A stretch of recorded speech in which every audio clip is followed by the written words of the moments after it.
Are the Cleveland Cavaliers favorite to win the NBA championship? That's the question to ask because of all the new additions that the Cleveland Cavaliers have acquired. Now, they did lose Kyrie Irving, but we're going to break down why Cleveland should or should not be favorited. And I would not be making this video if there wasn't a legit reason for me making this video. So we're going to break down whether Cleveland Cavaliers will or will not win the championship. Are they favorited? Why are they favorited? Why are they not favorited? And that's what we're going to do.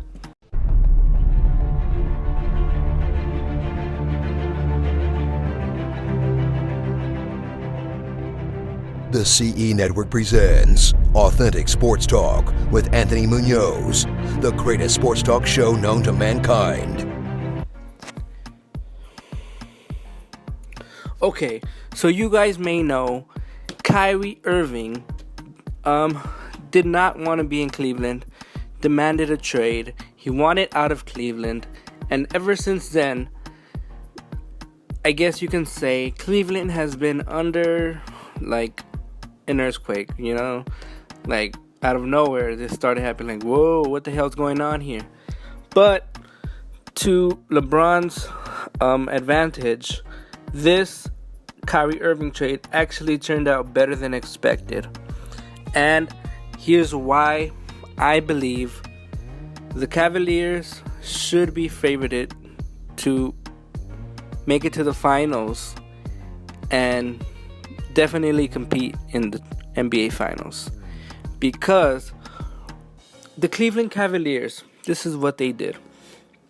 They traded away Kyrie Irving, a point guard, 6'3" scorer, whose defense is pretty good. I mean, he can guard Steph Curry really good, and that's really important. He can guard point guards, but he isn't like an elite defender. So with that being said, they got in return Isaiah Thomas, someone who is an elite scorer as well, and his defense is not as good as Kyrie Irving's defense, but he can still play. He can score 30. He averaged 29 points last season with the Boston Celtics. So with just those two players, it's kind of similar, kind of not. But the Cavaliers also got Jae Crowder, which offsets the defensive capabilities that Isaiah Thomas has, because Jae Crowder isn't only a defensive player, he is a hustler.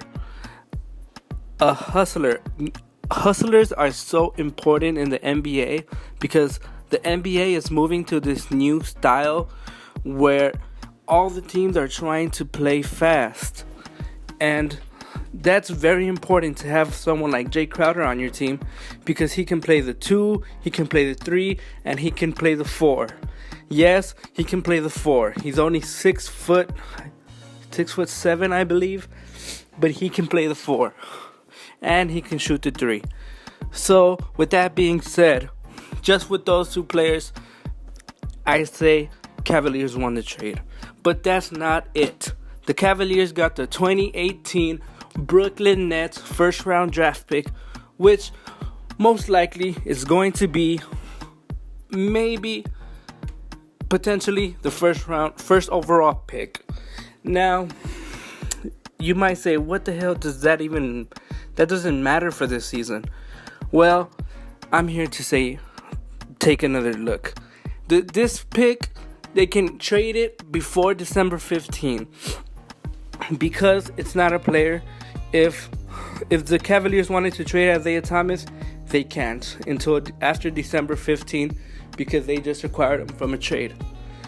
But with draft picks, you don't have to wait because it's not a player. You can trade him. You can acquire a draft pick and then trade it away the next day for a player. So, with that being said, the Cavaliers are not even done getting better. I think in one of my last videos, I predicted that they would trade for Boogie Cousins. And I still believe that to be true today. Because the New Orleans Pelicans are going to suck this NBA season. They are not going to know what to do. They're going to get confused. They're going to be like, what's going on here? We've thought we've had something special going on here. I feel like that organization is going to be shook. They're going to do some drastic changes. And I feel like the Cavs will land Boogie Cousins. And that's not even it. They signed Derrick Rose, someone who can still play. His injuries might derail him, but this guy can still play in the NBA. He can score, he can lay it up. His shooting is not the best, but he is a point guard that can score the ball. And there's not a lot of point guards that can score the ball. And Derrick Rose is that. And all this scoring only helps them even more for LeBron James, because that means LeBron James can relax, he can rest, and he can be unstoppable when the playoffs come. And that's why they're getting so much better. But that's not it. The Cleveland Cavaliers got Dwayne Wade. Let me tell you about Dwayne Wade. He is in the decline, but Dwayne Wade in the decline averaged 18 points per game with the Chicago Bulls. That's with a team that was built like, how would I say it? They were just acquiring pieces. They didn't even know what the hell they were doing over there. They didn't know what they were doing so much over there that they just said, you know what? They probably admitted it themselves and said, we don't know what the hell we're doing, so we're going to start from scratch. We're going to trade away our best player. And we're going to even give Dwayne Wade his money because we don't know what the fuck we're doing. So, Chicago, they did not know what the hell they were doing. So, with that being said, Dwayne Wade can play better than when he played in Chicago because the team in Cleveland is better built for Dwayne Wade's capabilities to score and to be a facilitator and to be a leader. So, with that being said, I think Dwayne Wade can score 20 plus points per game if he wanted to. Or he can have nights where he scores 30 points, which some may say that's not possible because Dwayne Wade didn't have that many 30-point games. But like I said, Chicago didn't know what the hell they were doing. And they put a lot of pressure on Dwayne Wade. And like I said, this team is better built for Dwayne Wade, and Dwayne Wade will score easier and will score more.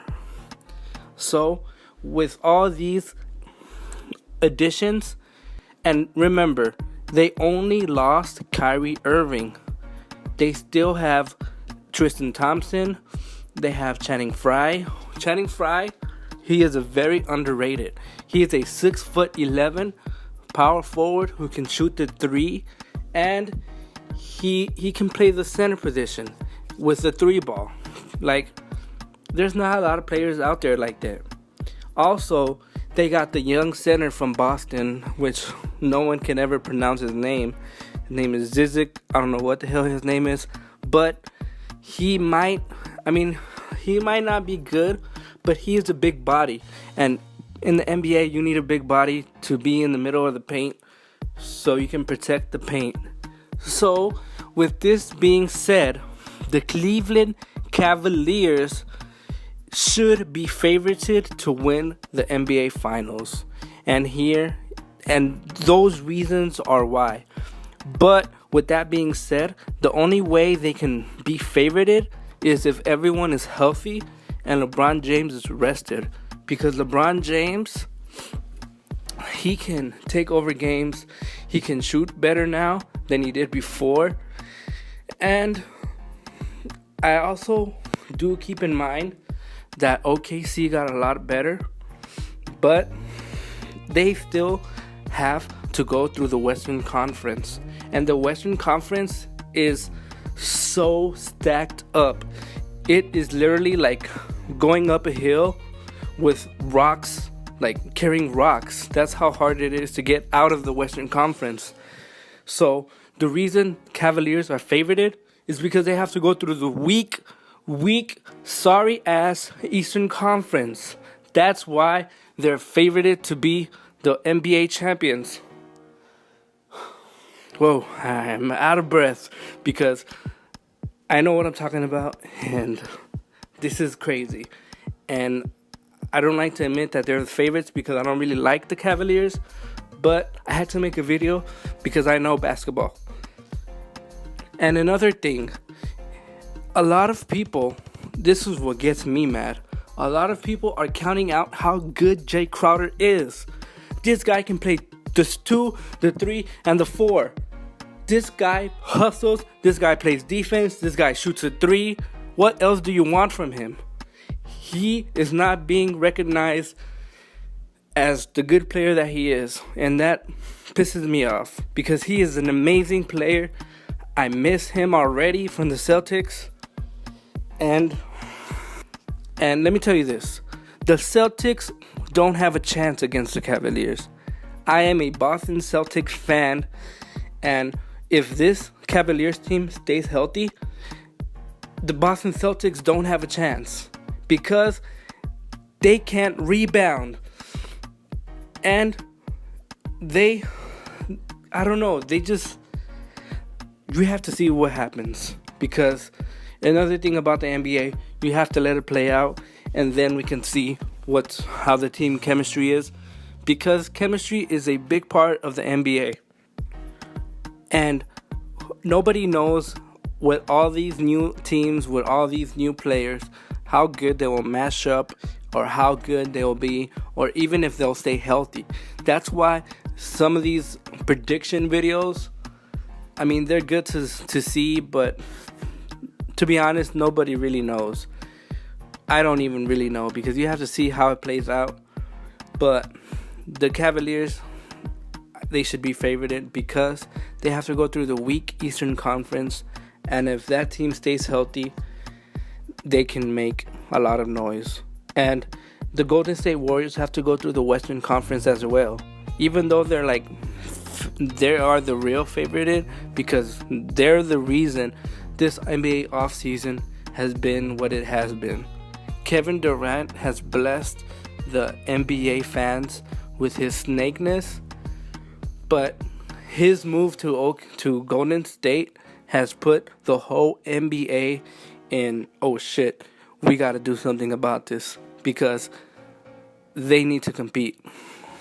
And so, in other words, thank you, Kevin Durant, for that, but you're still a little bitch. So that's that.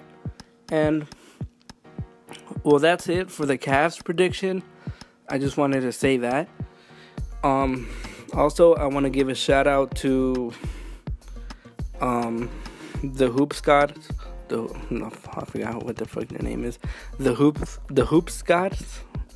Shit, I should know what their name is on Instagram. I'm fucking up here. But anyways, shout out to, hold on, I'm on the computer so I can find them right here real quick. Anyways, before that, while I search them up, let me say thank you to everyone who has followed me on Instagram. I hit 200 followers, and I am very happy. I'm very appreciative of it. And right now, as I'm looking at my Instagram, I actually have 230 followers. So thank you a lot. I really do appreciate it. And I want to continue to grow, and I appreciate everyone who supports me and follows me. And thank you guys. Also, they're called the Hoop Gods on Instagram, so follow them. And also, my next video, we're going to be talking about OKC Thunder and everything going on over there. So what the Carmelo trade means, why Russell Westbrook hasn't signed, what PG-13 is going to happen. We're going to talk about the season prediction, how they're going to play together. So basically everything OKC, we're going to cover it. So all my OKC fans, if you know someone who's an OKC fan, tell them about my show, because I'm going to be dropping an episode of OKC. So see you guys in the next episode. Thank you for watching, and thanks.